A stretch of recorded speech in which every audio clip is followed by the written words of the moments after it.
नमस्कार साथियों, मिथांस की कहानियाँ यूट्यूब चैनल में आपका स्वागत है। सुनो, मालती वह रसोई में जाते जाते रुक गई। आज से 30 वर्ष पूर्व भी उसके कानों में अरुण की यही आवाज़ गूंजी थी और वह ठिठक कर रुक गई थी।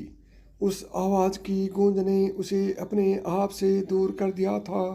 उसका सारा वजूद जैसे सिमट गया था।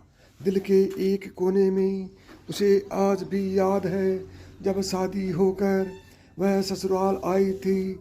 अरुण ने सर्वप्रथम उससे यही कहा था, सुनो मालती, इस घर के सारे कार्य की जिम्मेदारी अब तुम्हारी है। माँ अब थक गई है, उनसे काम मत करवाना। उनका आदेश मानना तुम्हारा धर्म है और मेरे छोटे भाई बहनों का मन रखना तुम्हारा कर्तव्य।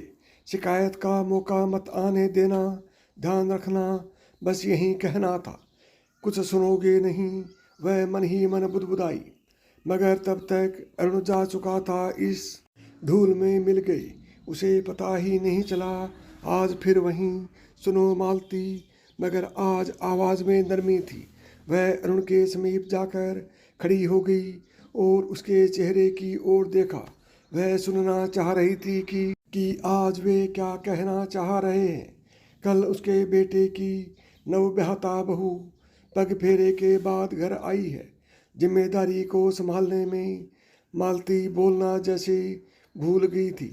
ज़रूरत से ज़्यादा एक शब्द भी नहीं, और उसे इसमें सुकून मिलता था। बेकार का बखेड़ा उसे पसंद नहीं था। अरुण ने कहा, देखो दिव्या पहली बार अपने मायके को छोड़कर आई है। उसे किसी चीज़ की कमी न हो। उससे ज़्यादा काम मत करवाना।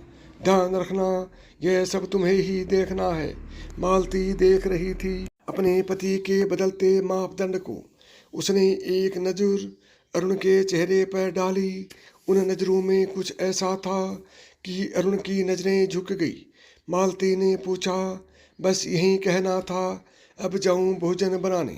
ये शब्द उसने जोर देकर कहे थे और अरुण को भी 30 साल पूर्व की घटना स्मरण हो आई थी। उसने मालती का हाथ पकड़ लिया और कहा, रुक जाओ मालती, बहुत कुछ कहना है तुम्हें तुमसे। आज तक कुछ नहीं कह पाया। मैंने कई घरों को बिखरते देखा है। पापा का रौद्र रूप, बिना कारण माँ पर बरसना, नशे में धुत हो माँ को पीटना, माँ का दर्द से छटपटाना, रानू और दीपा का सहम कर मुझसे चिपक जाना। सब कुछ देखा है मैंने, तुमने उन्हें नहीं देखा। उनके देहांत के बाद कई रिश्ते आए, मगर जब तुमसे मिला तो लगा तुम ही हो जो मेरे परिवार को बिखरने से बचा सकती हो। सकता है मेरा व्यवहार तुम्हें रूखा लगा हो, पत्थर सा कठोर। उस समय मन में बस एक इच्छा थी कि माँ को खुश रख सकूं, भाई बहनों की जिम्मेदारी निभा सकूं। पर जाने अनजाने में मैं दोबारा अपराधी बन गया। मेरा दिल भी करता था कि काश तुम कभी उस झरने को भी देख पाती जो इस कठोर वातावरण के नीचे बहता है। गलती तुम्हारी नहीं है, दोष मेरा है। जब तुम्हें जीवन की रंगीनियाँ देना था, मैंने तुम्हें कार्य के बोझ से लाद दिया। तुमने मुझे शिकायत का मौका दिया ही नहीं और न कभी कारण जानने की कोशिश की। कभी कभी लगता कि तुम मुझसे कुछ कहो, शिकायत करो, मगर तुमने एक मौन धारण कर लिया था, और यह मौन सजा से कम नहीं था मेरे लिए। एक बार टूटा, मगर तुम्हारे प्रति अगाध प्रेम और विश्वास का झरना निर्बाध गति से बहता रहा। इस सख्त आवरण के नीचे आज तुम्हारी सबसे अच्छी परवरिश के कारण रानू और दीपा के घर बस गई। अब हमारे बेटे मधुर के घर बसने का समय है। मैं जानता हूँ कि मैं तुम्हारा दोषी हूँ, पर यह भी उतना ही सच है। तुमसे ज़्यादा प्यार और विश्वास न किसी पर किया और न कर सकता हूँ। तुम्हारे प्रति मेरा व्यवहार मेरी मजबूरी थी, मेरी कमजोरी थी, या तुम्हारी चुप्पी में भी नहीं जानता। बस इतना विश्वास है, एक तुम ही हो जो इस परिवार को एक सूत्र में बांधकर रख सकती हो। इसलिए शायद यह सब कह गया। उसकी आंखें भर उसकी आवाज़ भर आ गई थी और आंखें आंसुओं से लबरेज। फिर हिम्मत करके बोला, तुम जैसा चाहो वैसा रहो। मालती अरुण के चेहरे को एकटक देख रही थी, स्तंभ थी। उसके इस रूप को उसने पहली बार देखा था।